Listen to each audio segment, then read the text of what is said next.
कधी पाहिलंय का कुठल्या मंदिरात आपल्या नवऱ्यासोबत उभी असलेली देवी? एक रामाची सीता वगळता विठ्ठलाची रुक्मिणी असो किंवा शिवाची पार्वती, कोल्हापूरची अंबाबाई असो किंवा तुळजापूरची तुळजाभवानी, तिचं वेगळं असं अस्तित्व आहे, तिचं वेगळं कर्तृत्व आहे. आपल्या भक्तांसाठी, लेकरांसाठी खंबीरपणे उभी असते, एकटीच.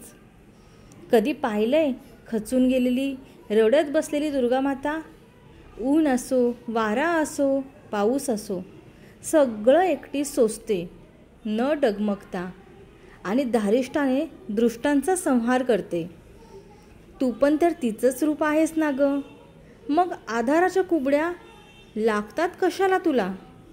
तुझं अस्तित्व शोधलंस तर तुलाही सापडेल तुझ्यात एखादी सरस्वती, नारायणी किंवा महिषासुरमर्दिनी.